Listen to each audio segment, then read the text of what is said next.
안녕하십니까, 박재원 세무사입니다. 자, 이번 시간에 알아볼 내용은 우리 상속세 계산 구조입니다. 도대체 상속세가 어떤 구조로 계산이 되는지 한번 전체적으로 알아보도록 하겠습니다. 자, 우리가 상속이라는 것은 아시다시피 부모님이 돌아가셨을 때 우리 가족들, 즉 상속인들이 부모님 전체 재산에 대해서, 돌아가신 분 재산에 대해서 계산하는 거죠. 그래서 어떻게 보면 모든 경제 활동에 정리되는 것, 그런 것들을 세금으로 부과하게 되는데, 상속세 계산 구조를 정확히 아실 필요가 있습니다. 이 계산 구조 안에 모든 절세 기법들이 다 들어있다고 보시면 돼요.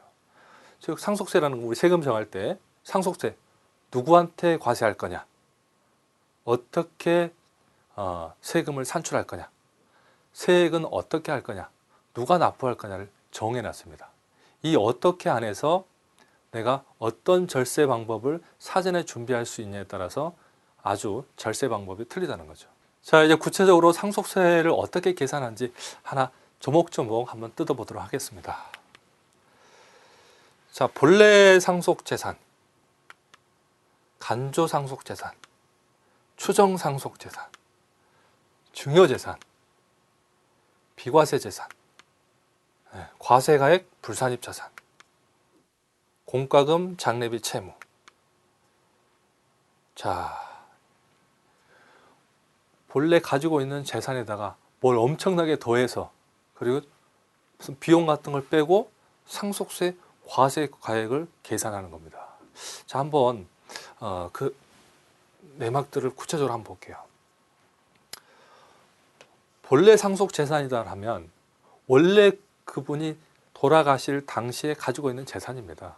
뭐 부동산도 좋고 예금도 좋고 모든 자산인 거죠. 그래서 경제적 가치가 있는 것을 다 모읍니다. 모은 다음에 현재 재산은 아지만 간조 상속 재산인 게 있어요. 즉 이분이 회사 다녔는데 퇴직금을 5억을 받아야 될 거다. 아직 받지는 않았다. 그것도 받을 권리로 무조건 상속 재산에 합치는 겁니다. 또 보험금 아직 청구되지 않았지만 보험금이 나오면 그것도 재산에 포함되고요. 신탁 맡겨놓은 자산, 이것도 상속 재산에 포함됩니다. 추정 상속 재산, 이게 대한민국의 가장 악법 중에 악법인데요. 어떤 악법이냐? 여기 보시죠. 1년 이내에 2억이 없어졌다. 2년 이내에 아버지 재산 5억이 없어졌는데 어디 갔는지 모른다. 그러면 어떻게 돼요? 가족들이 가져간 걸로 추정하겠다. 보겠다. 아버지가 어디 가서 썼는지 알 수는 없지만 그 이상이 된 돈인데 증빙이 안 된다 그러면 서울의 큰아들이 가져갔겠니? 이게 결론이라는 겁니다. 그래서 큰아들이 내가 안 가져갔어요라고 서류를 내지 못하면 가져간 걸로 보겠다. 그죠? 이게 추정상속재산입니다. 자, 제가 한 예를 한번 들어볼게요. 아버지가 돈이 좀 많아요. 그런데 돌아가시기 몇 년 전부터 돈을 많이 쓰셨어요. 사업도 실패하고. 그래서 돈을 썼는데 이 돈을 어디에 썼는지 모릅니다. 왜? 아들은 하나인데 아들은 어디가 있냐? 고등학교 때부터 미국에 가 있습니다. 아버지가 돈을 어디다가 국내에서 썼는지 말하나요? 알 수 있나요? 아버지가 아들한테 나 돈 이렇게 썼다. 미국에 있는 아들한테 계속 말할 수도 없는 거고, 미국에 있는 아들이 아버지 그 돈 어디 쓰셨어요? 돈 쓸 때마다 물어볼 수 있는 건 아니잖아요. 그런데 돌아가시기 전 1년 이내에 2억이 없어졌다. 2년 이내에 5억이 없어졌는데 어디 갔는지 못 찾겠다 하면 미국에 있는 큰아들, 네가 가져갔겠지. 어떻게? 음으로 양으로. 그렇게 해서 재산으로 과세되는 겁니다. 있는 재산만 하는 게 아니죠. 두 번째, 사전에 증여한 재산. 10년 이내에 증여한 재산은 다시 과세를 하는 겁니다. 다시 뭉쳐서 과세를 하는 겁니다. 그래서 원래 이 사람이 가지고 있는 재산인데 사전에 줬다. 다시 가져와서 세금을 계산합니다. 비과세되는 재산도 있죠. 묘지, 묘토, 임야 중에 금양, 임야 이런 것들은 아예 세금을 부과하지 않고요. 또 이 재산 중에 공익법인에 나라에다 줬다. 사회복지법인에다가 공익법인에다 줬다. 이런 것도 세금을 부과하지 말자. 이렇게 돼 있고요. 또 이분이 빚을 많이 졌어요. 채무가 있습니다. 채무도 당연히 빼줘야 되겠죠.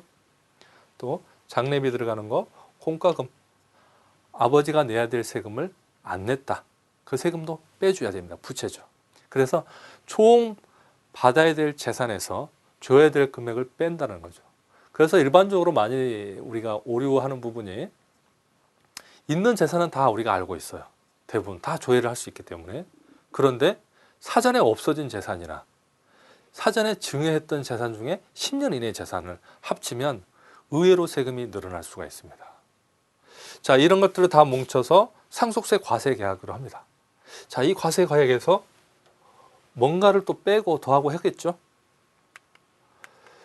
자, 이 과세 계약에서 공제를 해줍니다. 왜?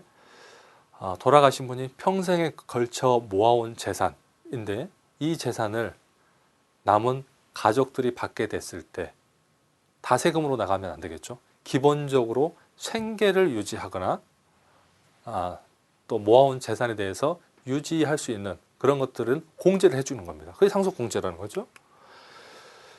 자, 상속공제는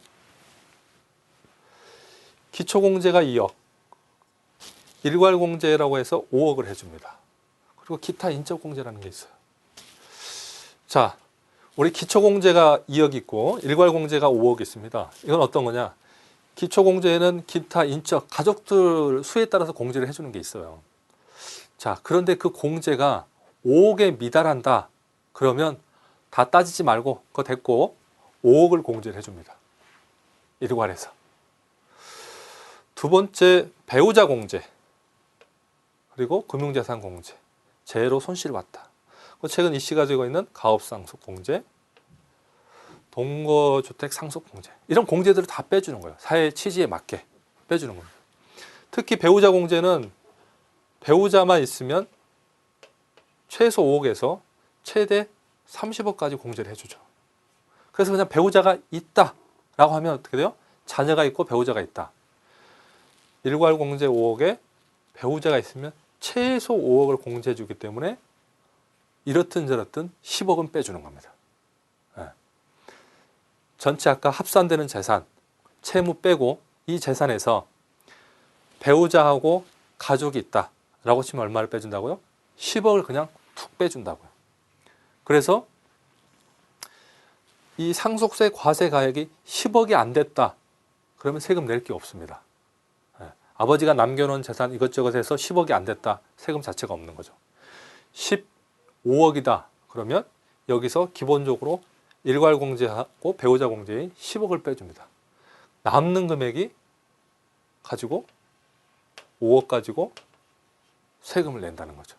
그래서 평균적으로 배우자 있고 자식인데 재산이 10억 이하이다. 그러면 상속세 낼 필요가 없는 겁니다. 그래서 상속세를 냈다라는 것은 재산이 최소 10억은 넘는다. 이렇게 이해를 하시면 될 것 같아요. 자, 이 남는 재산에 대해서 10%에서 50%까지 5단계 초과 누진세율 구조로 과세됩니다. 그래서 상속세율은 최대 50%다. 그리고 최소 10%다. 이렇게 이해하시면 될 것 같습니다. 자, 그래서 산출세액을 계산해요. 자, 상속세는 제가 설명드렸지만 이 상속세 안에 합산되는 거, 빠지고 되는 거 이런 것들이 다 나오고요. 기본적으로 초과 누진세율 구조이기 때문에 내가 세금을 재산이 많아서 세금 많이 내는 것도 중요하지만 사전에 줄일 수 있는 방법들을 찾아내는 게 굉장히 중요한 영역을 차지하고 있습니다. 자, 마지막으로 정리를 하면 상속세 계산 구조는 이 계산 구조를 여러분들이 꼭 한 번씩 직접 한번 써보세요. 이 써보면 그 안에 다 절세 방법들이 있고 여러분들이 의문점이 생깁니다. 거기서 다 노하우가 나오고 고객들에 대해 절세 방법, 내 재산 우리 가족에 대한 상속세를 줄이는 방법이 나오기 때문에 꼭 한번 써보시기 바랍니다. 감사합니다.